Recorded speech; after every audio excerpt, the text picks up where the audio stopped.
Welcome to Cauldron Your Daddy, a podcast about astrology, sex, magic, and whatever else Meredith and I want to talk about. I'm Sarai Johnson. I'm a somatic sexologist and a witch. And I'm Meredith Holley. I'm an astrologer, a human design reader, and a witch. Witching, twinning. Yay. Okay, yay. So today we're going to talk about first of all, let's do an upfront content heads up. I'd say it's not a warning, actually. And the reason why I'm not calling it a warning is because we're going to talk about something that I just think we actually do need to talk about differently and probably more as a society and a culture, and that is suicide. So we're talking about that today. If that's something really tender for you, you can for sure give yourself space, and you may want to not listen, or you may want to come back to it at a different time. Sometimes this is a really difficult conversation to have. And I will be talking about, for sure, the experience I've had in my own life with loss by suicide and also my own struggles with suicidal ideation. But we're also really talking about some of the ways that Meredith and I both have found, and I think that we can tap into sort of the spirituality behind it, but also just the thinking around how to not let your brain make you think you should die. How about that? Yeah. And also, we want to make sure that people know that in the United States, the number 988 is a number that you can call not only if you are struggling with any kind of self-harming or suicidal thinking, but also if you know somebody who is and you want to make sure that you have good resources for handling it.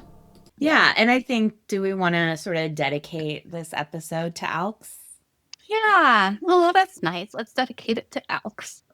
Yeah, that's sweet. So we want to talk about, on the spiritual witchy side, demons, spirits, spiritual entities, things that loom in the night, monsters of the dark, things like that. And then for us, I think whenever we're talking about that, we're kind of talking about thoughts that are trying to kill us. Yes, that is what we're talking about in particular. It's an interesting thing because actually it makes me think of, when I think of demons, I think of my old podcast, Holy Ghosting, where we had an episode called Demons Washing Over Me, because the way that religion represents demons is as winged, leathery skinned creatures that are evil and trying to destroy you through spiritual warfare and lust and all that stuff. And it's like you're told that don't give the devil a foothold, and there's all this sort of fear mongering around it. And they're thought of as real beings, and they look like that. It's talked about like that, at least. And like that you have no control over whether they're around you. They could be around you at any moment. Mm-hmm. You'll never know. And then you'll discover it and you'll be trapped and consumed by the devil and tricked into it because the devil's a trickster and you'll never know. And I want to say, I have seen some similar language in witchcraft circles that like all the gods are tricksters. You'll never know what's happening. And I think on the validating that side, I think life is unpredictable and we can't control life and terrible things happen to us. We all experience death in our lives. Like all of us die and all of us experience some kind of death throughout our lives. And so I kind of get that creates for humans this sense of chaos and being out of control, and that the trickster devils are around us that will never know whether they're sabotaging us or not. But I think that it's with all of teachings like that, I think that you have to kind of anchor into the reality of what the actual experience is. And the more you are consumed by ideas that the universe is out to get you, I think that makes us more susceptible to control-based systems. Yes, absolutely. I agree with you. And I think for me, it's interesting because I grew up so religious and really around people who had these concerns. And like, I listened to this guy named Bob Larson all the time. He was this Christian radio person who literally, like, actually, he has this thing now called Demon Test.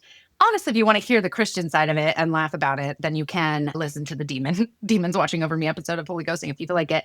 But what I think is interesting is I also was like not afraid of them because at the time when I was young, I asked somebody, I'm pretty sure it was Delisha, my former youth pastor and childhood mentor, who was a few years older than me and a cool high schooler when I was in middle school or whatever.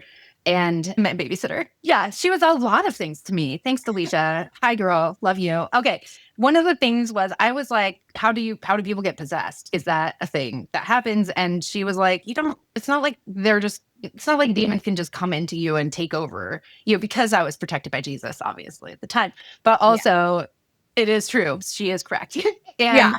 I think what that gave me was a sense of also my own spiritual safety and some ways for me to not be quite as impacted or affected by those kinds of spiritual forces or even the idea of those entities. It's not like it's a thing where they can just jump on you and cling to you and ruin your life like you're in a Dungeons and Dragons scene that you're Yeah. writing. Maybe people experience it in different ways. I just think it's important to recognize that, like, you actually still are sovereign. You're Yeah. not really beholden necessarily to all these external forces in the ways that we tend to talk about and act is happening to us as humanity. And I think also when it's a very stigmatized topic, it says if you're experiencing something like this, or if you've seen a ghost, or if you've sensed an entity, you might be bad, right? So don't talk about it. Don't tell anybody about it. If you're having thinking that is not acceptable to your community, you might be bad. So be ashamed of it, hide it, pretend it's not there, and don't acknowledge it. And to me, that's the opposite of any kind of helpful advice. I think one of the things about the way that Christianity talks, and I think that this is true of some other monotheistic religions. I think it's less true of polytheistic religions. Mm-hmm. But in monotheistic religions, I think it's very common for the concept of demons to be used, or entities or ghosts or whatever, to be used to control behavior and make behavior compliant to the leadership of the system. Because I was never taught in any of the cults or churches that I was involved in, which were very patriarchal, I was never taught thinking that might harm you might be demonic. I was taught thinking about sexuality is Yeah. demonic, Yeah. thinking about your body's health or your own personal growth is demonic. And so I was taught that healthy thinking was of the devil, but Mhm. self-harming thinking was of the light. And that is a weird thing for us to teach people. It's a weird thing and a backwards thing for us to teach people, right? Because in the episode we just did about pride, we talked about the 7 deadly sins of purity culture. And one of those sins is honestly the full boat of those sins is to separate ourselves from ourselves. Yeah. And having this kind of dualistic thinking about and attending to my body is bad and evil and demonic, and an indicator that I am totally depraved, of course, because I was born on the planet. Plus, I also have a badge. So Yeah. that's bad because Eve, bitch. I'm just kidding. I love Eve now, but whatever. Point But she being, didn't eat. eat, have knowledge. It is illegal. Illegal. Knowledge is demonic, right there from the original sin. Oh my God.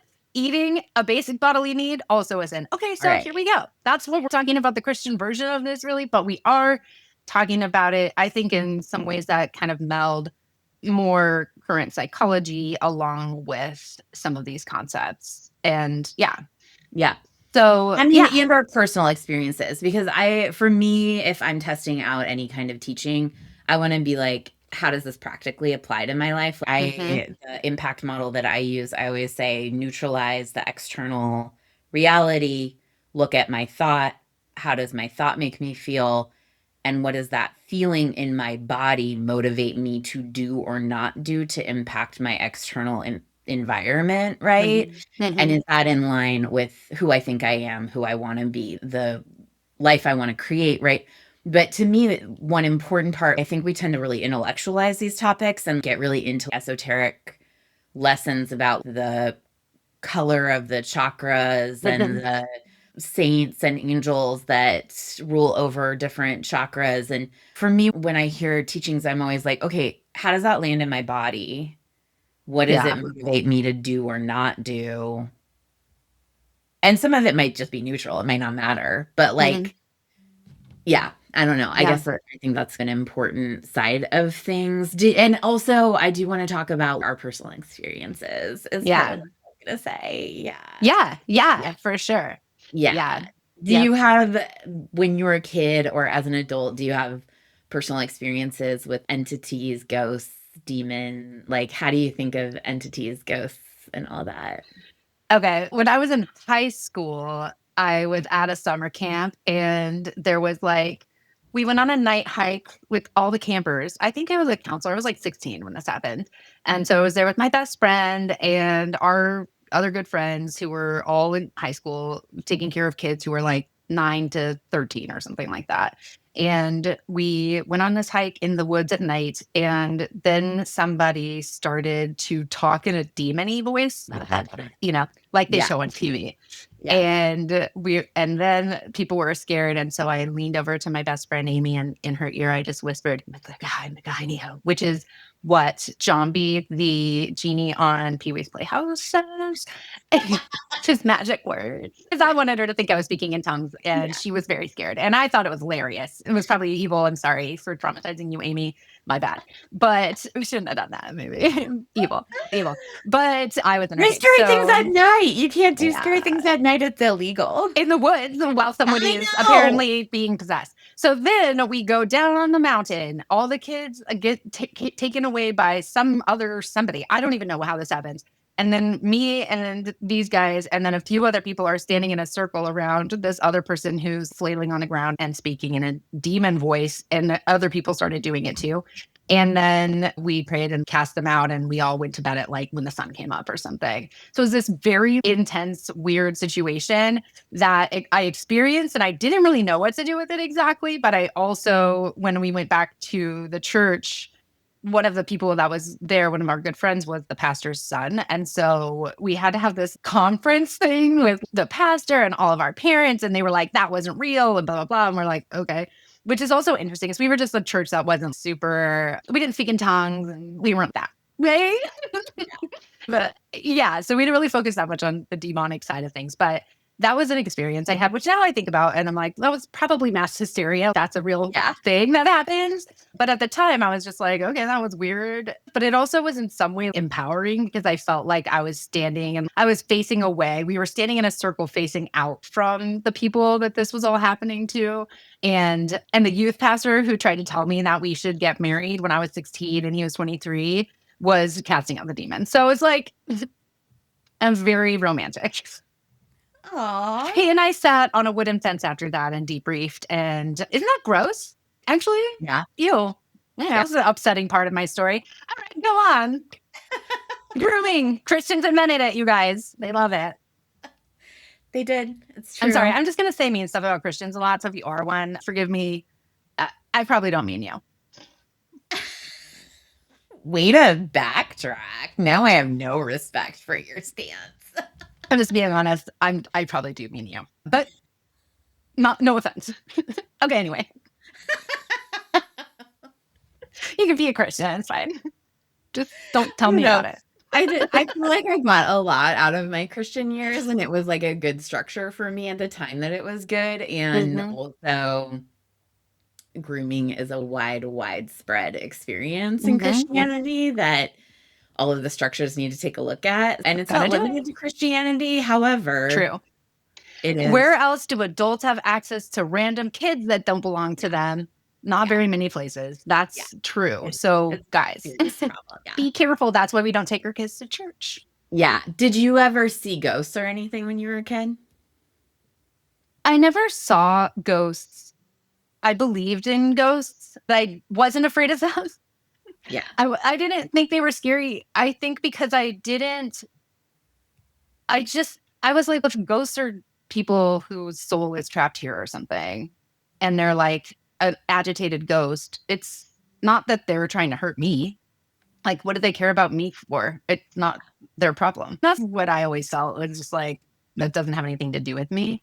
But I do, as I grew older, one of the first things I did when I fully left religion and I was like, oh, I'm a witch, I took a mediumship class, which was awesome because it helped me to hone in on some skills that I already had. So, like, I always have been sensitive to spiritual entities. I do feel like I can communicate beyond just people who are tangible in the here and now. My brother passed away about a year and a half ago, and I honestly feel like he's with me a lot. One of my dear friends, I feel like, who passed away unexpectedly and shortly after my brother, I feel like she's with me. I have a little altar that has a couple of their belongings, each of their stuff, and I actually count them as a part of my guides now. They're people and I care about them and I still convene with them and have relationships with them. There's actually a meditation location that I go to where I meet my brother. It's a camping spot by a river, and I see him there, which is really beautiful. And I'm really grateful for that. But I lost my grams in 2017. I was really close with her. And when she died, I was on the National Mall with my friend from college, Faye, who happened to be living in DC at the time. And I just was there for something. And my mom called and let me know that happened. And I sat down on a bench and it was a really interesting because I felt like my grand's spirit came to be with me and she said, you don't have to hold everybody together. That's actually not your job. And it was like a release from this responsibility I felt for making sure everyone in my family was okay, like my growing up family in particular, and then the extended family with this loss. But it was a release, and my gram still shows up too. And I have symbols that my brother is a bee and my grams is a ladybug, and my other grandmother who I was also really close with, I feel like she ascended, like she just left more. It's not Yeah. that I can't access her at all, but it's not the same. Yeah. Some people I think have agreed to stick around for my lifetime because when you're past you don't have any time doesn't matter. It's not a thing anymore really because it's a part of our three-dimensional reality. So I do feel my brother and Candace and my grams and that. And then if I really want to talk to my other grandmother, I can, but it's not the same. Yeah. Kind of wild. So anyway, that's my Yeah. current situation belief about ghosts and spirits and like how I work with them. Yeah. Yeah. Yeah. And I do also, I think, connect with entities. I do think guides are entities. And so when I do energy work with other people, I am working with my guides and their guides, and they're giving me imagery. It's a lot of imagery stuff. I get a lot of that kind of thing. So anyway, Yeah. how about you, Meredith? Did you ever see ghosts? What was your metaphysical experience as a child, and what Yeah. did you do because of that? Yeah. So I did have, I think it's interesting to think about what we engage with in our mind's eye versus what we engage with our physical eyes. And I think it can be different experiences, but sometimes the mind's eye is the more useful experience. Mhm. And I think for my clients who have aphantasia and don't have a mind's eye, I think they'll have an energetic sense of things that's stronger than the mind's eye that I think is pretty much equivalent to Mhm. that. But with my physical eyeballs, when I was little, I did see entities or ghosts. Specifically, my family moved from Seattle to Selma, Oregon, which is basically a grocery store. It's right next to Cave Junction in the middle of nowhere because we joined a religious cult and we bought the home of the cult leader's family, like their family home. They had moved to a different house. So we bought their house, which turned into a money pit. And my parents had to dig out the foundation and Oh my replace. God. It was a nightmare for them. Shouldn't have But built your house upon the sand. Sorry. I'm just it kidding. was correct. It was that type of lesson. However, sometimes we got to learn that lesson many times. Yep. Yep. So there was a bathroom that my brother and I both saw an entity in. Like, we didn't Did talk about it when we were little, but later, we were like driving with my dad this one day. I think it was after we had even moved out of the house and left the cult and everything. My dad was like, "Did you guys ever see anything in that house?" And my brother and I were both like, "Yeah, remember that half bath in the hallway?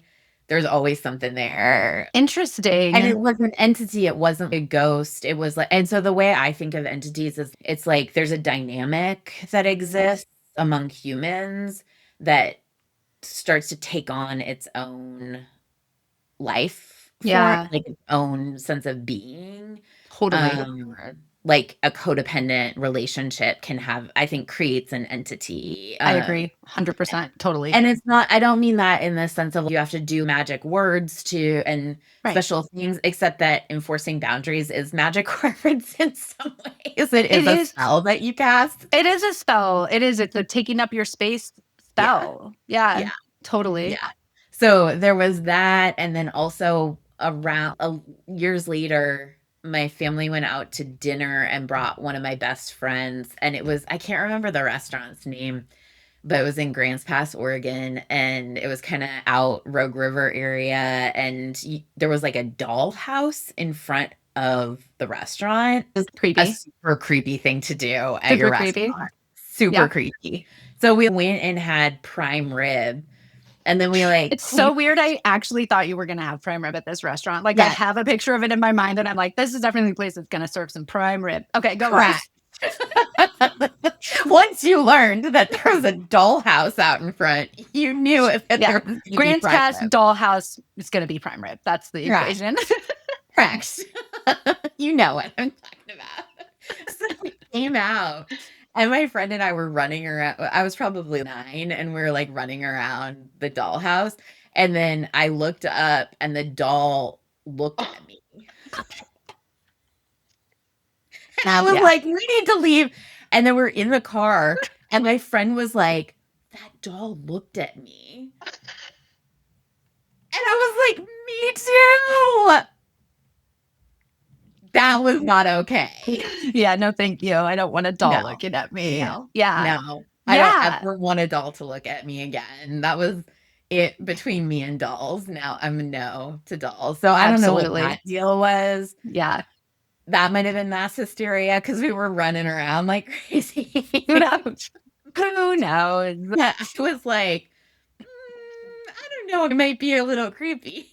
What if I just dampen this a little lid on that? Let's install a lens. Yes. When I was like, it was a little after that I was okay. My parents don't know what they're doing. I got to take charge here. We got to go to a normal Christian church. None of this like nonsense, cult nonsense. Read my youth Bible, my NIV youth Bible, and bullied my parents into taking me to normal church, which was I love evangelical church. your ultimate big sister. You like are the champion big sister. You big sister the shit out of your own parents, and I think that's awesome. For real. They didn't know. Didn't know what was going on. Yeah. They needed someone to step in. Had to be done.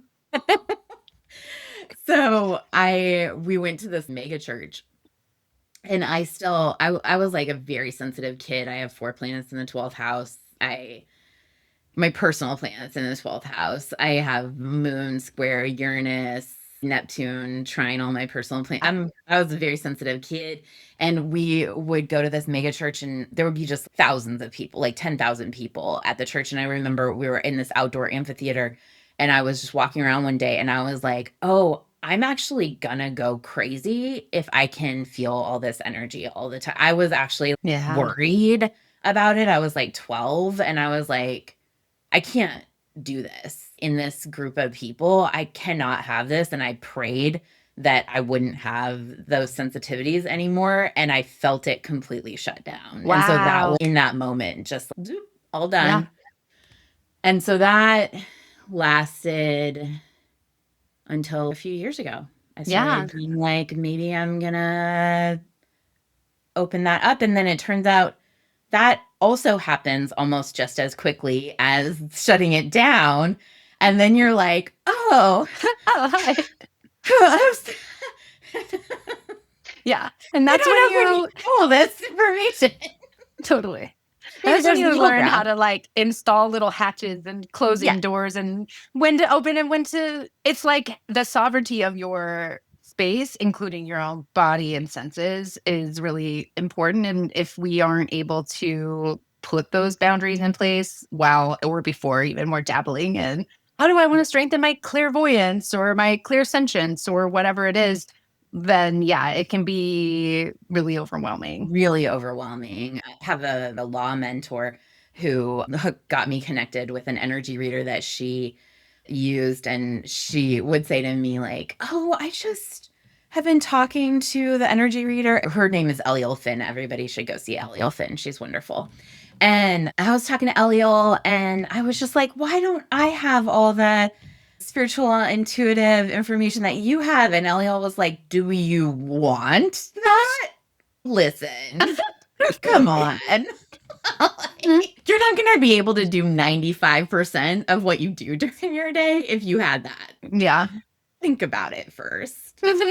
But I think it's very common for there to be a dynamic where there's a person who has sensitivities inside of an institution that conditions them to turn against themselves. Yeah. And that can create its own dynamic cycle entity of turning against yourself, self-harm through the sensitivities. And we want to talk today about suicidal ideation and suicide. And I think like one of the reasons that we were thinking about talking about this anyway, but we brought in the demon spirits, like entities concept into it because when I first started releasing my suicidal ideation, I was severely suicidal when I was 16 and when I was 24. And when I first started releasing it, I had this day where I was walking down the street and I was like, it would be, this is the content warning side of things because I'm going to say some of the thinking that happens with it. So skip this part if you want to skip this part. But I was thinking like people would be better off without me. Why am I even here? I don't belong here. Like very common suicidal thoughts. And then I had this moment where I was like, it's weird that I'm thinking that. It's almost like somebody's saying that to me. Like, I don't honor death. I don't honor suffering. I don't love suffering. Like, I don't love harm. This is obviously harmful. And I don't.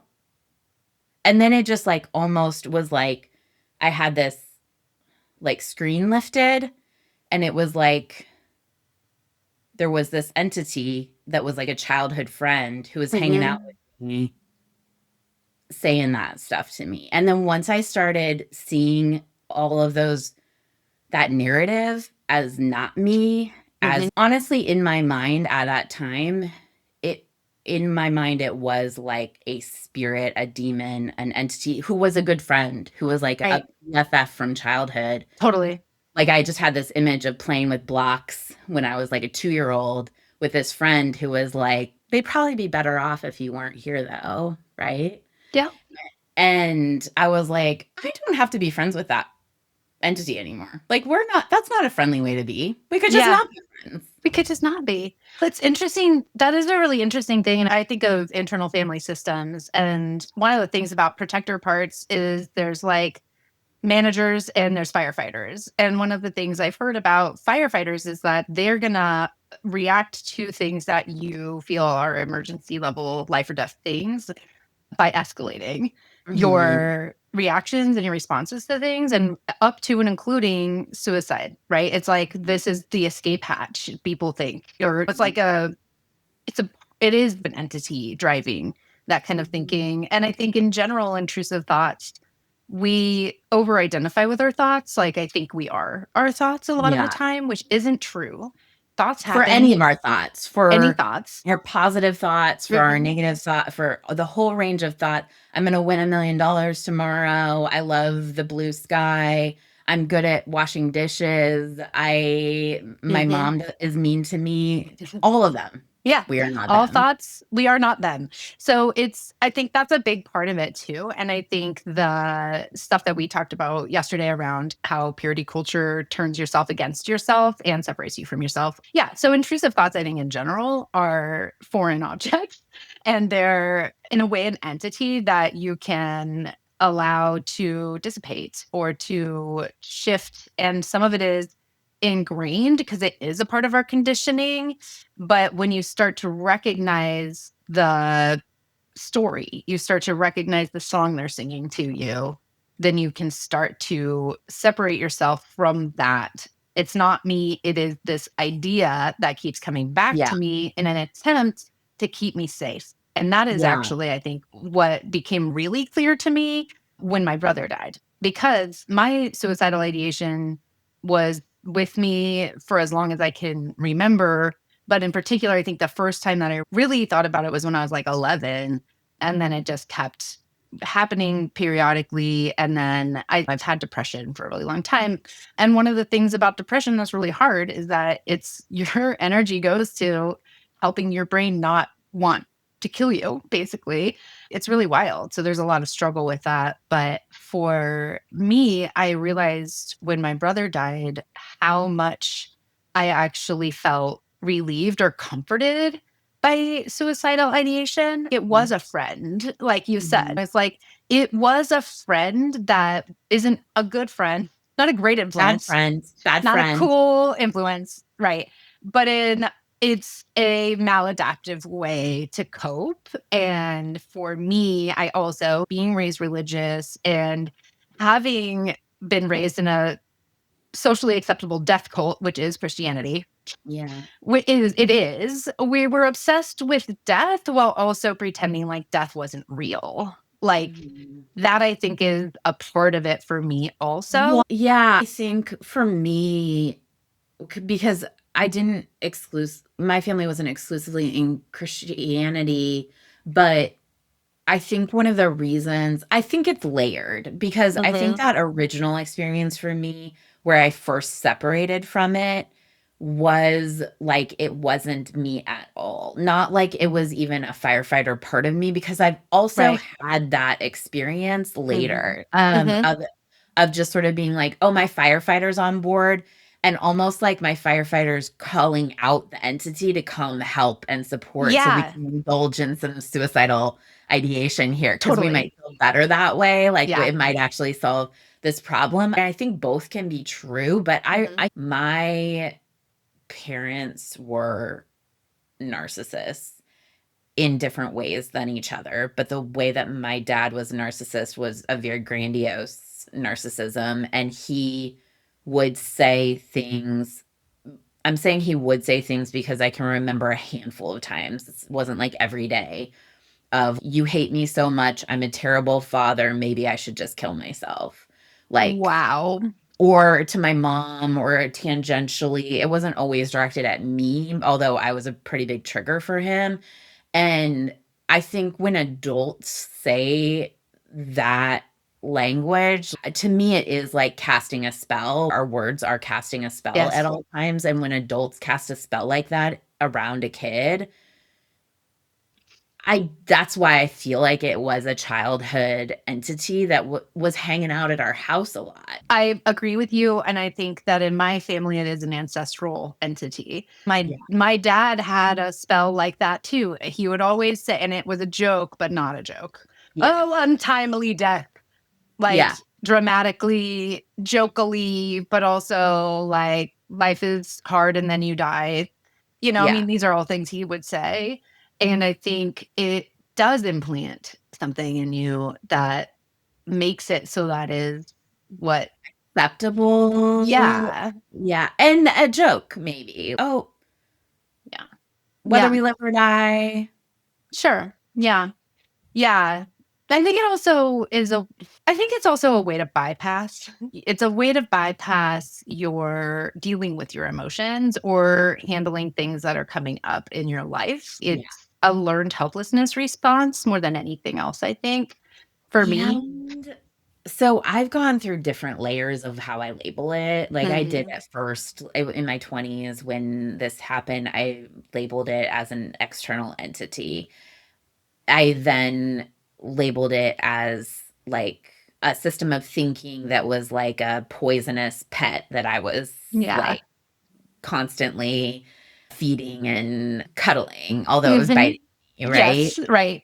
So, more recently, since I've done some investigation into covert narcissism and the ways that covert narcissism played a part in my relationship with my mother, Mhm. I have started to label this thinking as covert narcissism. And I Yeah, don't want to say that in a way that is shaming of people who have this kind of thinking. right. I want to say it in a way that is empowering of people to release this kind of thinking and know that it's not you. And covert narcissism is never a core part, I think, of who any person is. I think it's something that I think you made the really good point that we indulge in. It's Mm, a coping mechanism that is an indulgence that is very harmful. And so that's why I label it as covert narcissism, is because I'm mhm. like, red alert, brain, you're doing a super harmful thing that is not what you mean to do. Like Yeah. you were saying, you're trying to save my life by literally trying to kill me. Mhm. That doesn't work. Doesn't work. It doesn't work. And it's, as we say, YOLO ITB, you only live once in this body. And Yeah. like the idea of ending your time in the body before it's really your time is has started to become more foreign to me as a concept because of the impact of having lost somebody very close to me who I care about a lot to suicide. It took the comfort out of it entirely, obviously. There was no more, this makes me feel better or comfortable or somehow I'm able to cope or with Like it. mud bathy or something. Like it's like Yeah. icky, but you're like, I think I'm gonna feel better later. Mhm. Yeah, Yeah. something. There's just, it's like when you eat like a bunch of Doritos. You're just like, I'm eating Doritos. And you're like, why did I do this? Yeah, there's That's a the big kind of thing. sales pitch, I think, in our minds of like just a little more of this Mhm. self-harm, just a Yeah. little more. Yeah. Yeah. Right. And we're kind of taught to like bully ourselves. And that is, the way that we make things happen. I mean, I do. I'll talk about Saturn T square, but it is like a lot of this sense of like, you don't belong here. You don't deserve to take up space. You're a failure. You're an idiot. Everyone doesn't want you, or whatever the things are that you think. Those aren't true things. They're just things that you're using to attack yourself, or that these entities are planting, or whatever it is that you're experiencing with it. But it's interesting when you either you choose to let go of something like you did, like you're describing a moment where you're like, wow, I don't want to be friends with you anymore, and you let it go and you're like, goodbye, banishment. I see you, but you are not mine. Yeah. That is a thing. And I think for me, it was, oh, wow, I'm realizing this is a thing that I do that I didn't know was so constant, because it suddenly became so clear to me. And so harmful, right? Yeah. Because you experienced in your life the walkthrough of the external impact that it has and Yeah. how extremely serious that is. And Yeah. anyone whose brain is telling them that it's not harmful and not that serious, your brain is not telling you the truth. It is incredibly devastating to people. And you don't even know the people that it's going to be devastating to. Totally. Totally. Absolutely. It's true. And the way that it does create a hole in your people's lives after. It's just, I like I said, I do still feel like I'm connected to my brother, but it took a while. I think that when something like this happens, when a soul suddenly is ripped out of the body like that, I think it's confusing. I think it's a place where they have to be like rehabilitated to a degree or settle, because like I said, when my grams died, I literally felt like right then.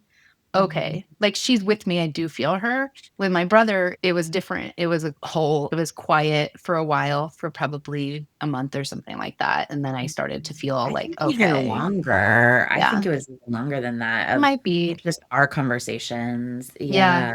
Yeah. Yeah. It's hard for me to know time from then Yeah. because it was like Because kind it of was another, all this other stuff was going really, on. But well, all this stuff was going on and all this stuff with all the after effects yeah, for your right. family. Yeah, Yeah. true. Yeah. So, yeah, I think it's what became really important to me is one, letting go of that pattern, but also what am I going to replace it with? Because the Mm, truth is, if when things that are really hard and overwhelming, it was when I get overwhelmed, that was the trigger for me is I'm overwhelmed. I don't feel like I can see a way out of something. It's usually about money or some kind of thing like that, like something really stressful like that. And then I would just have a thought like I'd sink back into this dysfunctional thinking. And what I had to do was learn how to catch it before it completed the cycle. And yeah. it's like in the banishment episode, I talked about pulling the little onion out of my heart every Yeah. time I felt like reattaching to my ex husband, but it's similar. It's like you're pulling a weed. Like weeds, so I think the body is a garden. Weeds are like just any plant that doesn't belong where you are gardening. Like you, Yeah. it's anything. And they're really hard to get rid of. Why they're called weeds is because they keep coming back because any part of the plant on a lot of these will just regenerate the plant. Or if you leave any of the roots in there, it will grow back. And so it takes a practice of continuously working with that soil and cultivating. And sometimes you have to take off a whole layer of dirt and replace it with something else, or you're going to have spurge until you're dead. That's just how it's going to be. Sorry, not, I don't mean to throw around until you're dead in the suicide episode, but Yeah. unfortunately I did. So, but I think that it is a lot of it is okay. Like when this is coming up, I can look at it and then say, this is not me, and it's also not true. And what does that imply for my life? What is the point? I Yeah. think a lot of times we also get existentially desperate because we are like, why am I here? What am I doing? What's not even just what my purpose is, but also like, why do I want to try or whatever? It really, when my brother died, it literally became exactly perfectly honed in clear to me that the only reason to be here is to be here. The whole point Live.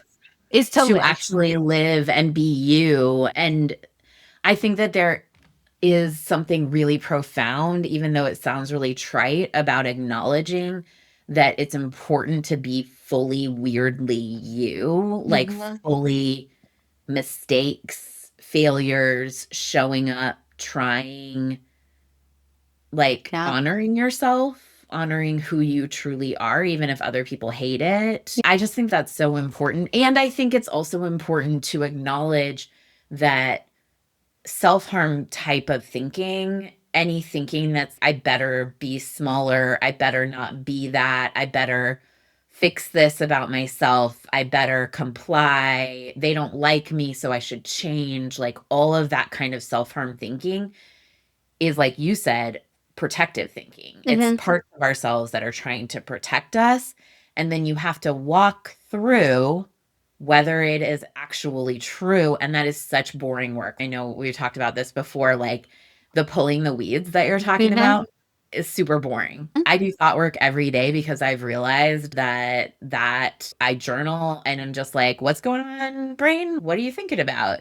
And then my brain comes up with a lot of bullshit, and then I do impact models on it. And then I feel better for the rest of the day. And I feel like my brain is more directed. But it's because it's not a one time event of, oh, I realized that I had a revelation. I went to a concert. I went to a spiritual awakening experience. I had a Mhm. big revelation. Oh, I know it's not true now. Everything's fixed. That's not what No. works.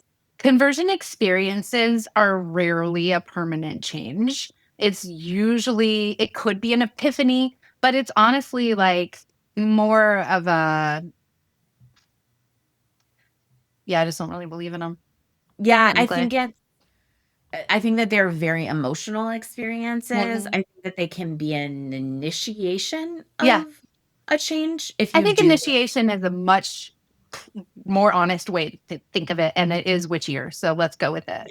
Because that's true. Because that's I Yeah. think that's the thing is like with religion, the religion that I grew up with it is you're saved. You pray a prayer and then magically everything's great and your life is going to be meaningful now because of God, Jesus. And in real life, like that's not how things work. That is just not how things work. It's about cultivating what you want and pruning and weeding what you don't want and creating the beautiful life that you would like to have and that you actually get to live. I think it's not consistent with everybody's energy to do something every day like I do things Mhm. every day. I think for some people, there's like a, oh, it's that time of the month, or it's that time of the week, or this thing triggered me to do the weeding. But the real work is the weeding. It is I got down, I was going to say got down on my knees, but That's that's how what I she, weed. yeah, that's what. This is getting a Jesus sex crossover statement that I'm not totally comfortable with. Yeah. See my song head first. You touched me. So good. Anyway, but like it is the uncomfortable, boring. It's not so uncomfortable. It's fine. But do you brush your teeth every day? That's how you keep your dental Mhm. health. Yeah, It doesn't have to be fun. It's not a totally. spiritual awakening to brush your teeth at night, unless you Totally. make it that way, which, You sure. can. Sure, try I, it. Let's see what happens if you get the right toothpaste in there. yeah. Alchemy. Yeah. Yeah. So I think that's such a huge thing that it's trying to solve a problem or selling you on solving a problem that it's not actually solving. I Yeah. also wanted to talk about some of the statistics that I looked at one time because I've done presentations on working with clients who are having suicidal ideation. And I think it's worth talking about encountering it with other people and what is Mhm. helpful versus what is not helpful. Yeah. But I think the statistics are pretty interesting. And these are from the CDC from 2021. So it's not the current CDC, which doesn't exist in 2026. It's from when the CDC still existed. When they did Um, research, that's cool. That was fun. Those were the best it was days. cute. It was nice. So adults aged 35 to 64 account for almost half of all suicides in the United States, Wow. which those are the years when people are going through all their midlife transits in astrology. And Mhm. those are really intense years. So you go through a Pluto square and you go through Uranus opposition, and they're very destabilizing. They are like you have to transform.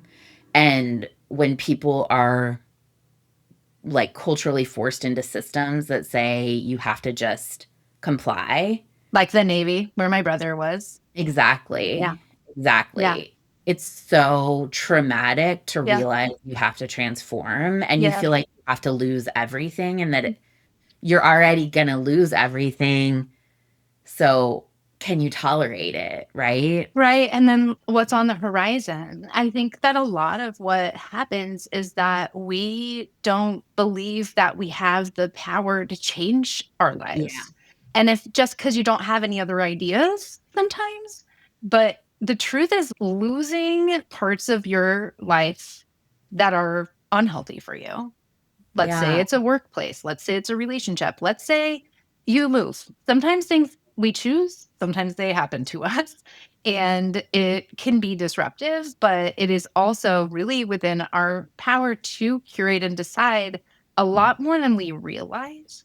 Yeah. And I think that is part of what happens is like you lose hope and you run out of ideas and resourcefulness and lean back into this is my trusty old friend who's been around for so Yes. long and this is who I can talk to, which is the suicidal ideation when this is happening. And I think my brother died right before he turned 36. We had his funeral on his birthday at his Navy base. And people were like, his squadron commander was like, he was a real happy-go-lucky guy. And I'm like, did you meet him? But okay, not really. Everybody expressed a lot of surprise. And I think a lot of it is because it was something that he held secretly, except I knew. His family knew, I knew. He told me about this stuff. Like, we talked a lot about it. Thankfully, like, I was appreciative that he was honest about it. But he also had guns. He also was an alcoholic. When things pile up and you run out, he was overwhelmed. He became overwhelmed, and then he didn't see any way through. And that's what happened. Like what you said, it got him. Like it did. And which in a way, like when you do lose somebody, this way it's really hard for lots of reasons because grief is horrible and losing someone is always bad. And I think losing someone by their own hand is also really extra hard because you're like, I'm angry about it and I'm upset about, I'm like, couldn't you have called somebody? But you can't really. And I think, like, the way that I think about it is just on a more kind of biological level is the brain thinks thoughts like hearts pump blood and the immune system fights immune problems. And the way that humans live right now is so different than how humans have evolved to live that all of our systems overfunction. And I think when we have overfunctioning brain and we have systems that encourage us to turn against ourselves, it's like the prevalence of autoimmune disorders. I think autoimmune disorders and suicidal ideation are the same function. And I think I do say this person died of suicide instead of this person took their own life or committed suicide, because I think if somebody dies of an autoimmune disorder, we're not like, you chose that. And I think thoughts are different, except that when we're not actively managing our thinking, it's not different. You know, it does take over. And I think we all should actively manage our thinking. I think that's available to people. I also think the majority of people are not taking it seriously or even don't know that they can. And I'm not trying to talk you out of being angry, because I think that is completely valid for people who have had that experience and it does have impact on you. And also, I think people who have this ideation should take that seriously, that the people around them, that is a real impact. Yeah. And I'm like, bodies are tough. Bodies are tough. Being alive is fraught a lot of the Brains are time. weird and mean. Yeah. And you have to take an active role in it. Yeah. In what thoughts are you? I think for me, that's another sort of powerful thing about astrology and human design for me is it raises topics like, for example, that we all have all of the zodiac signs in our charts. It raises topics that say these are valid ways of being. These are healthy ways of being. You're given this for a reason. This is who you are for a reason. Check in with who you deeply are instead of checking in with what the system expects of you. And I think a lot of times our thinking dynamics are culturally imposed and not truly us. And I think that there are ways to check in with who we truly are, what we value. But when we're in systems like your brother in the military, I think we are taught just be happy. Pretend you're happy. Pretend you're Don't happy. problems. Get along, do your job, and don't complain. It's a lot a part of corporate culture too. It's in families, it's all kinds of places. And I think it's team member. And sacrifice for the greater good or whatever. And it does take from us. Yeah. And I those think are it's sort of the thoughts also that I think are like suicidal thinking adjacent that sound nice. Yeah, totally. It is. It's all martyrdom. Any self-abandonment is a little bit of a murder. It's, in a way, you are leaving parts of yourself behind. And how do you reclaim that? That's what shadow work is, honestly. It's like, what have I cut off of me that I thought was bad? And really, it is just a neutral thing. It's just neutral that I am a slut. That's okay. Yeah. Who cares? It doesn't matter. Nobody else is affected by this. It is my life. Maybe it's wonderful. Maybe it's great. The people who Sure. benefit from it think it's awesome. It's true. That has been the feedback. If you want to be more of a slut, call me. I will help. Not Do it. Do it. professionally. Yeah. Yeah. And That was not an offer for sex.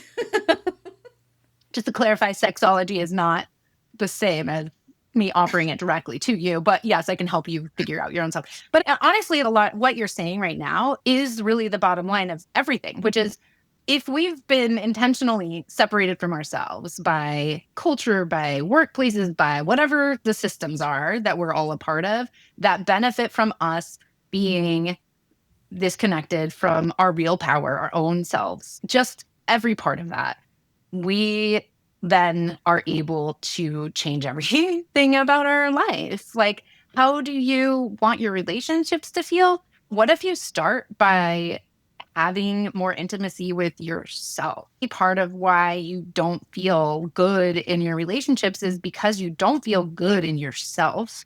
And having the space and the time to even think about yourself is considered a luxury. It's the thing of we are taking away pleasure. It's off the table. It's deferred. You don't get to do that until you deserve it. And we don't think we deserve anything. And so we continue to suffer. But really, just taking a step back and even doing something so simple as, oh, I don't know, what is my natal chart and my human design? Like when I was at a crossroads in my own life when I was about the age that my brother was when he died. And it was my marriage was coming to an end. And my work was ramping up because I had just started a business right before this.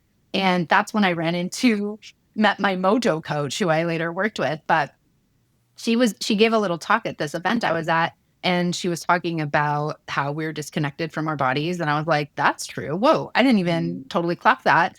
And then I invested in working with her and getting to know myself. That's actually the first person that gave me a natal chart reading.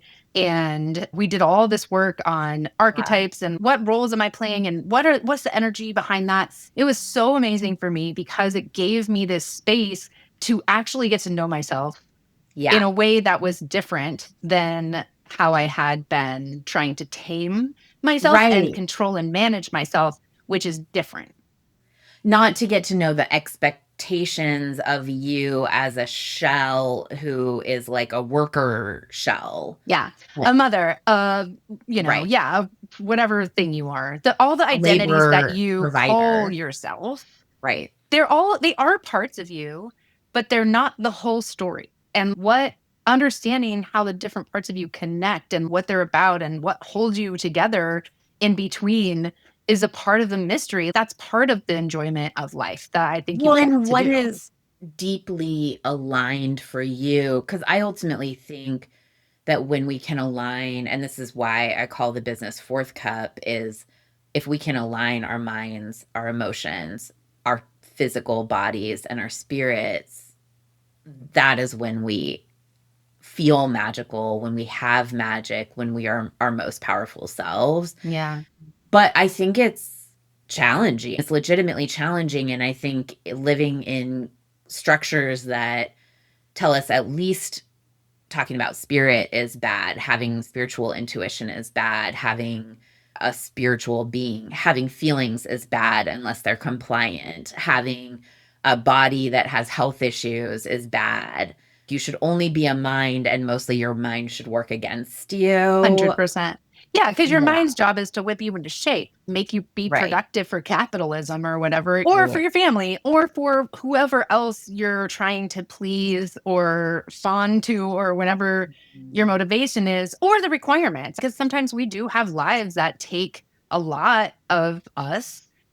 And at the same time, I think we do, again, have a lot more agency than we think we do because we've been, Right. once again, intentionally separated from that and taught that you don't actually get to do that. But Yeah. it's secretly you do. You do. And also, it having you cut off from yourself is harm to other people. It has ripple Mhm. effects of harm to other people.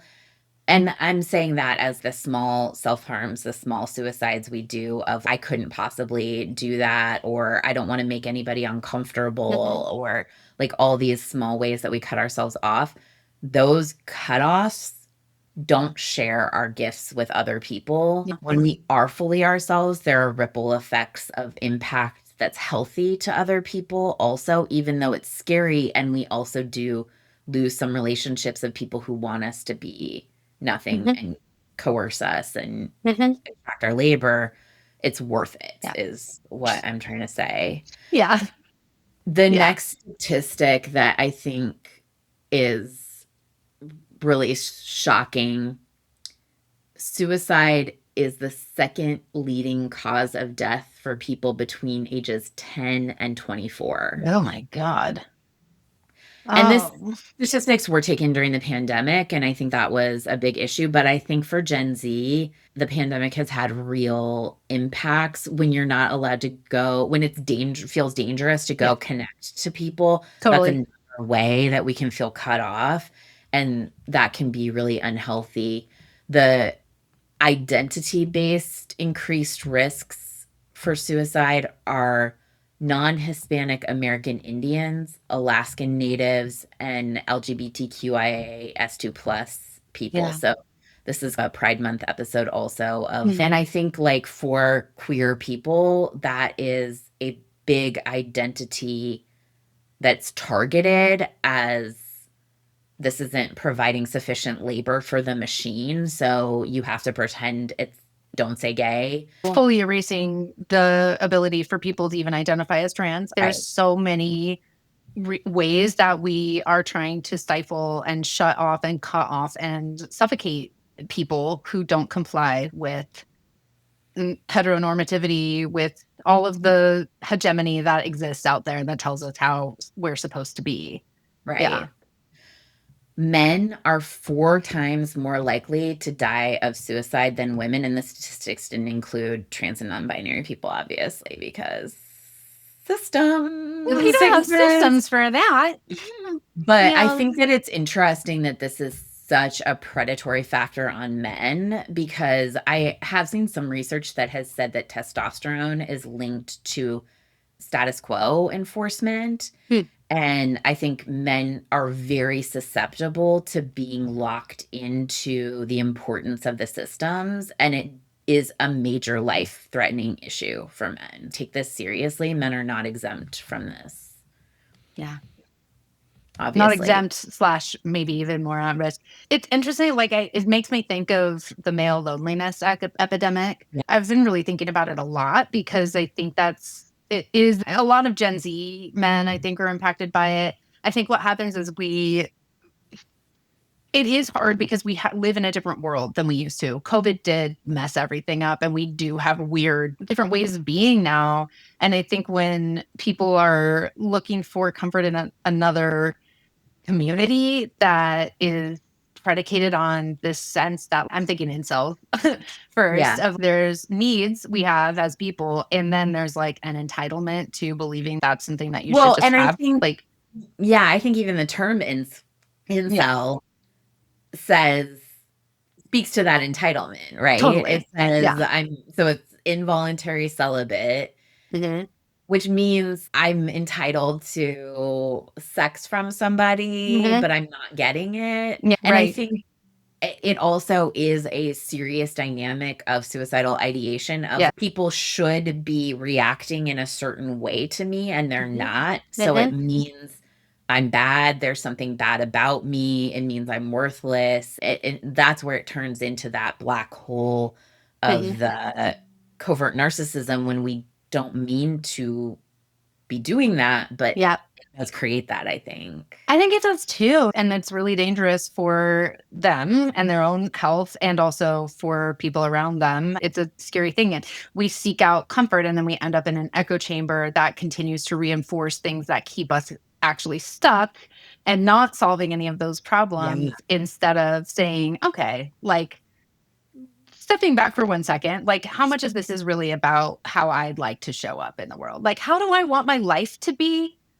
How do I want to provide for myself? Yes. what I think other people owe Oh, me. me. Yeah, Yeah. absolutely. That's right. And it's interesting because we're recording this on Men's Mental Health Day. I don't know if Aw, you knew that. I did not know Um, that. I saw a post today where a man was saying, it's Men's Mental Health Day. Women show up. And the person responding was like, are you in therapy? A woman was responding and was like, are you in therapy? Because I'm in therapy. Go to therapy. And I think for men, outsourcing the power over their pleasure, happiness, emotional well being to sort of faceless women is not working. Not working. Let's try a different thing. Let's make Yeah. some new Like, mistakes, everybody. and is a serious issue. Four Yeah. times more likely to have suicide take over. Yeah. Like, this is you owe yourself health. Yes. No Yeah. woman owes you health. And women are not in charge of it. Women are not that powerful. Totally. And again, no one owes you anything. It doesn't matter what your relationship is with them, even. It's we have needs. Our job is to meet our needs when we're adults. We also have desire. It's our job to understand what our desires are and find healthy, safe, good ways to engage with fulfilling those desires. That's And what we also, have to do. if a woman doesn't want to participate in that with you, it doesn't mean that you're bad. It doesn't Hmm. mean that you are a worthless person. It means Hmm. that it is your job to find that for yourself Right. and not to expect it from another person, I think. Totally. Which goes back to your autonomy and your own Yeah. agency and like really truly again having the ability to take your autonomy and move it towards like making decisions for yourself and doing something different than you're doing is actually the work. So that's what it is to be a person because that's how we heal ourselves and we also heal relationships with other people because we recognize and take accountability and responsibility for our health. One of the things I think with covert narcissism that often happens is they focus so much on how other people aren't healing them, basically. The dynamic of covert narcissism says, oh, they should be paying attention to you. People should be paying attention to you. Yeah. People should like what you're doing. People, they don't like you. They hate you. You must be worthless. Go Hmm. tell them that they should be liking you. And it does end up being extractive of Yeah. other people. And that's Hmm. how, and also when people are being extracted from, they don't like it. It Right. does create more of the dynamic that you're trying to solve because Hmm. people are then resisting being extracted from. Hmm. And then you're trying to pull more from them or find like with covert narcissism, it's not as direct as with grandiose narcissism. With covert narcissism, you're trying to find like sideways ways of convincing people to pay attention to you so that you can fulfill your self-worth when really it's about your relationship with yourself. Like Yes. it is, and like on a practical level, it's if I'm hungry and I think that the only way I can be full is if Sarai makes me breakfast, Hmm. but I can't ask for breakfast. I have to be like, oh, sometimes people have breakfast. People who love people make them Wouldn't it be breakfast. nice if, I had the kind of partner who would just make me breakfast? Some people do that. Yeah, totally. Yeah. Hinty, sideways. And I think Yeah. in And relationship to covert narcissists is also a really great symbiotic relationship is with somebody who's uber empathic slash a caretaker person, which I am. And that it also does pull on my beliefs about myself and that yeah. inflicts harm on me in that I then also harm myself because I'm like, oh, it's fine. You need all the space in the room. I'll just make myself invisible and not be here, but be here to serve Well, you, and then it has that reverse dynamic too of if I make myself invisible, then they will validate me and I'll be worthwhile. It's two sideways ways of, Yeah. and the solution is I'm hungry. I'm going to make myself some breakfast. Yeah. You're Totally. hungry. Oh, you should order in. Do you want to order something in? You should make yourself some breakfast. Make yourself Like some breakfast. letting there be a solution Mhm. that's not a sideways enmeshed con kind of? Not a ton. I love it. Yes. Which is again, like how do relationships actually work? Well, how do you have healthy, thriving relationships? You actually become a whole sovereign person and then you meet another person who's whole and sovereign as well. Yeah. And the thing is, if you don't respect other people's autonomy, you're not going to actually take responsibility for yourself either. It's just culture, period culture. That's the same Yeah. thing. It's the same. It's that Yeah, again. and I think a lot of times the first step is identifying that you're hungry. Like, Mhm. being willing to say, "I have a human body, it's hungry for Totally. breakfast. I'm allowed to be hungry for breakfast. Yep. I'm gonna make some breakfast. I'm not gonna expect other people to make the bre" and this is Right. obviously an extended metaphor because sometimes it's like, I'm horny or Right. I have a lot of chat I need to Mhm. chat out, or I just need Yeah. some attention. I wanna go to the on vacation. It could Mhm. be any number of things, but I think breakfast is an easy make yourself the eggs. Yeah. Make yourself the eggs. That's the The key. the last statistic that I wanted to say is people with disabilities are 3 times more likely to report suicidal ideation than people without disabilities, Mhm. and I think that speaks to the external experiences that people have that really are challenging because I Yeah. think when culture has set up barriers to you accessing breakfast, Yeah. it is a more serious issue. So I want to validate that. And I Yeah. also want to validate that all the statistics that I've said don't distinguish between intentionally medically assisted end of life Uh-huh. and death from suicidal ideation. And those are two very different things that I want to Totally. honor. Medically assisted end of life is a compassionate, loving, Yeah. respectful, reverent thing. 100%. Death from suicidal ideation is something that I think is preventable and is a Mhm. very serious health issue Yeah. that we all need to be talking about more because one of the foundational experiences with suicidal ideation is I have to be happy. I'm not allowed to talk about this. Yes. And culturally, we're afraid of it. It's scary and hard for people to talk about. And my brother used to talk to me about it. I did engage with it because it was important to me. And I think part of it was also how do you access health supports to get through this? You don't actually have to muscle your way through all the time. There's medicine too. Go to therapy. Yes, go to the doctor. Yes, help yourself by accessing the things that you need to be well.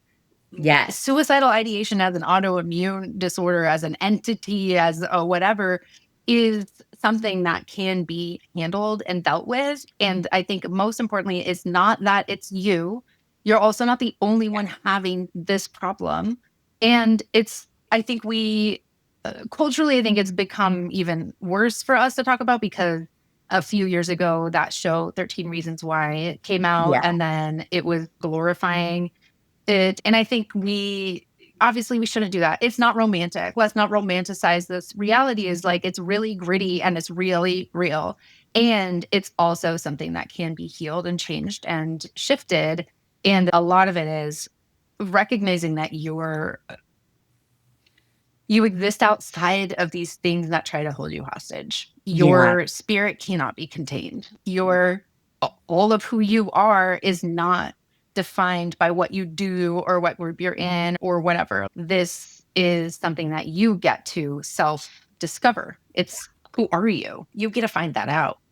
I think that's so important, and I think when I am thinking about those 4 parts of the 4 cups, I'm thinking and we've talked a lot about the spiritual side of things, we talked a lot about the mental and emotional side of things, but naming the physical, go see a medical professional who you trust. Mhm. It doesn't have to be the first doctor you talk to. If you don't like the first doctor you talk to, go to a second doctor. Don't give Mhm. up on medicine. Go to if you don't like a psychiatrist, go to a second psychiatrist. You don't have to give up on medicine entirely. Yeah. Go see a Western medical doctor and a Chinese medicine doctor. Encounter the physical side of things Yeah. from all, like, test it out, see what resonates with you, and don't give up on the physical options just because the first one doesn't work. I think it's so important to, when we face these serious issues, to say, I'm not going to try 3 things and then give up. I'm going to try 100 things. I'm going to Yeah.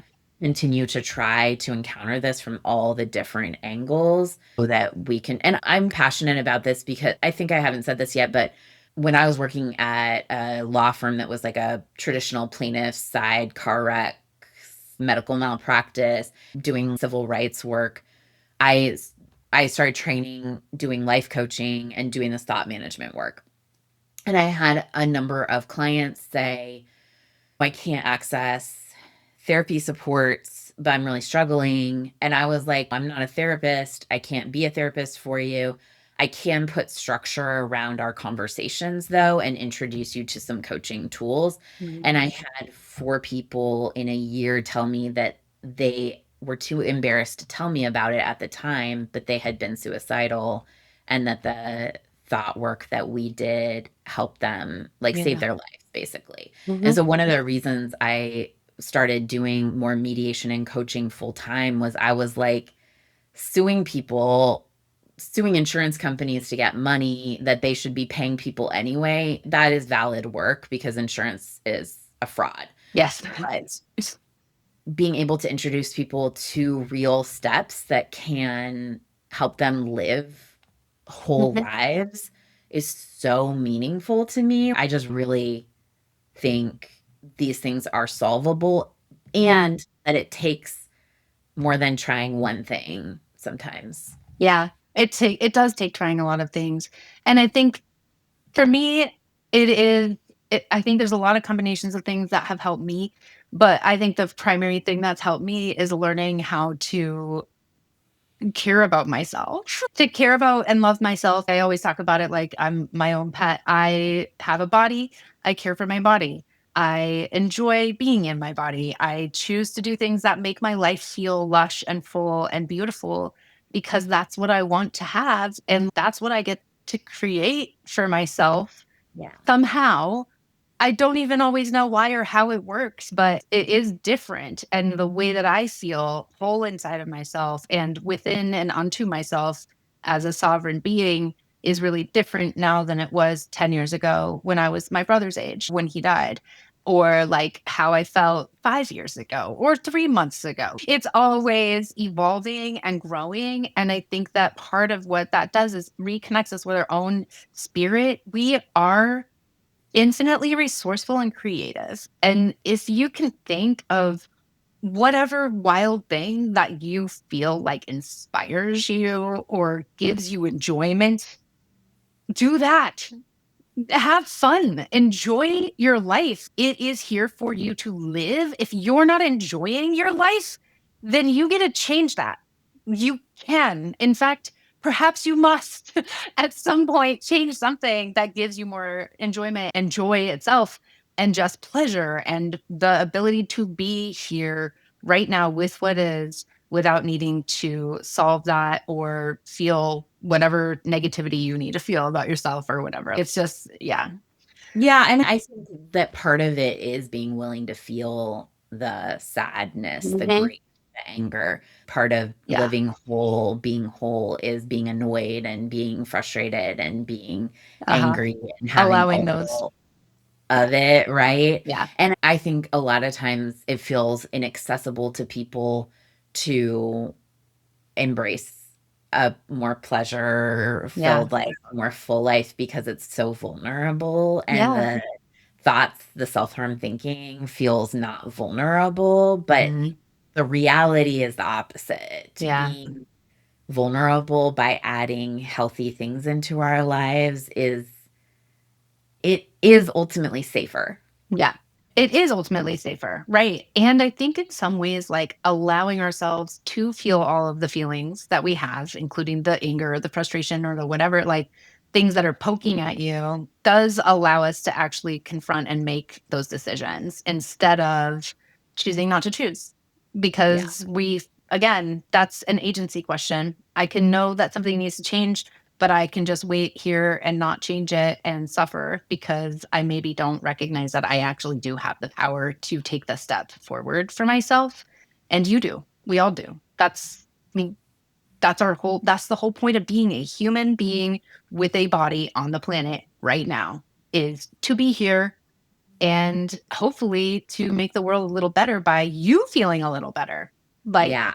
more of us feeling better makes everything feel better because more of us are becoming our sovereign selves that we already have been this whole time, that we just have been not taking that authority and that power unto ourselves. And we get to have that.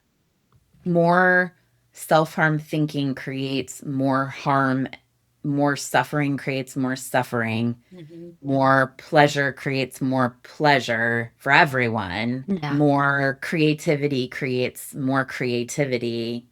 You don't get to full living through cutting parts of yourself off. Yeah. Right. Totally. So Yeah. dive into that shadow a little bit and befriend yourself. And some of it, the thing that I was thinking is people a lot of times want to overcomplicate it. And sometimes feeling feelings being whole means literally sitting your ass onto a chair and letting your body have an experience without trying to do something else. Processing feelings means sit your ass down and just sit Can you allow the sensation and pay attention to your Yeah. abdomen, and your not your chest and your butt? yeah. Yeah. All of the parts of your body that are not just your brain. Yeah. Yeah. Feel it. Feel it. Yes. And that's, I will say, going through the grieving process that every time we've said it before, like most of the time when we mention my brother, I do choke up and I cry Yeah. and cry a lot about it. Still, it's been a while, but I think that will always be with me. And Yeah. also the reality of it is it has allowing that grief to move through me has opened me up differently to accept and enjoy and appreciate my life because I want to like being here because I want to do it. I'm going to live until I'm dead, like Yeah. not by my own choice, because that's what I'm doing. That's what I'm here for. Yeah. So Which does allow not that. mean that his death created good things. It means No, you right. took a really terrible, devastating, awful thing and decided to create good things. It's an energy. You can transmute it. Grief is an energy that you allow and you will tolerate in some ways. And also, it does make space. We all have grief for a lot of different reasons. It doesn't Yes. take a horrible traumatic death to bring grief to you.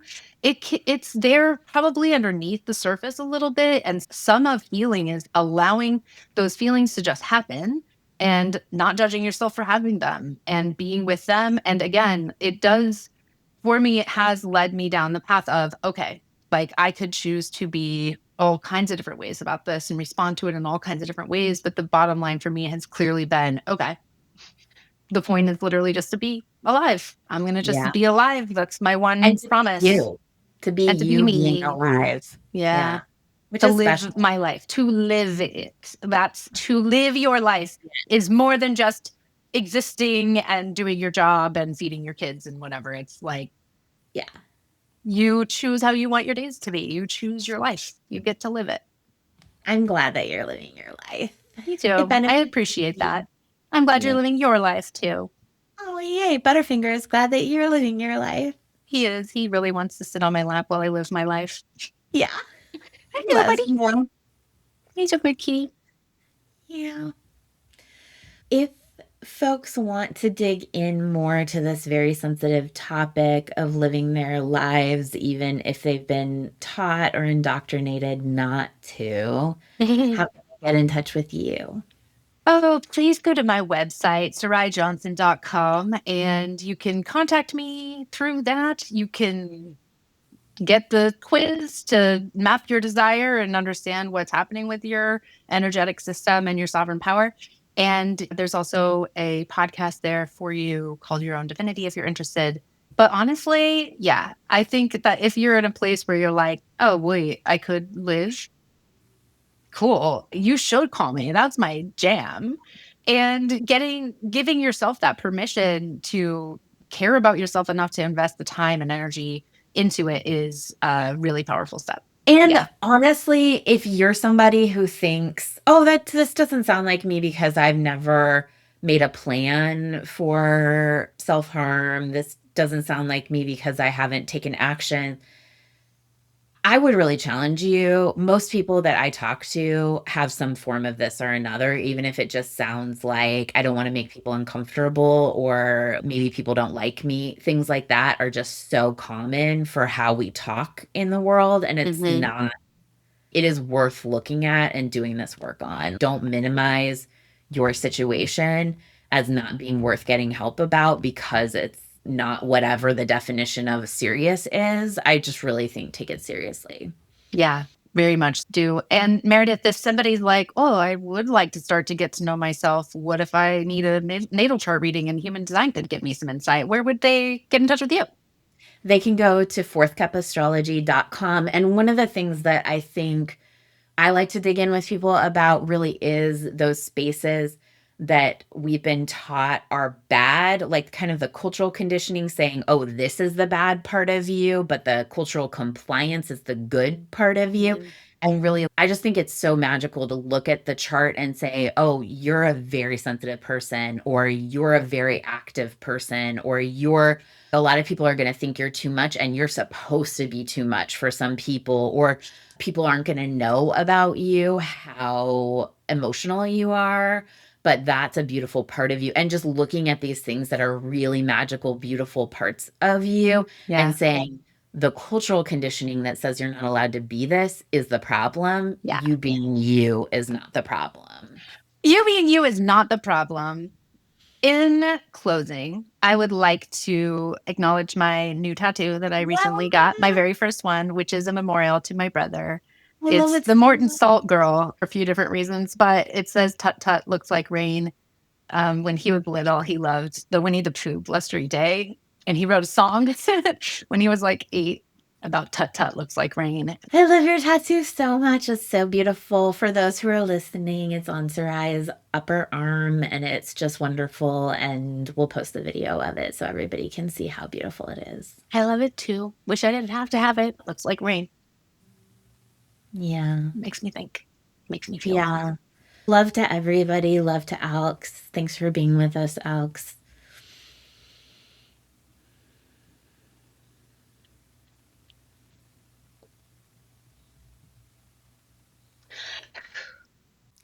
So, as we promised, this has been a very tender episode. So, we just want to say we hope you all take care of yourselves around this topic, treat yourselves gently. Remember that the National Suicide Hotline number in the United States is 988. And if you don't have access to something like that, please don't hesitate to talk to friends. Please don't hesitate to access medical support, even if it's an emergency room. If you know somebody having these experiences, don't hesitate to take them to the emergency room. You don't need to worry about whether they are being manipulative or whether they're telling the truth. The emergency room, medical support, 988 are helpful supports for this, whether somebody is honestly has a plan, whether it's an initial thought, whether it is something that they're saying to try to manipulate you. It doesn't really matter. You are not responsible for somebody else's mental health crisis, but there are professionals that you can involve who know how to encounter this kind of situation. Any kind of self harm or suicidal thinking is something to take really seriously and not to worry about making it weird. Getting medical support, getting help is not weird, it's normal. So, we are sending you all love and we're sending you all just the maximum support and healthy energy from our side. And we hope you take tons of care of yourself.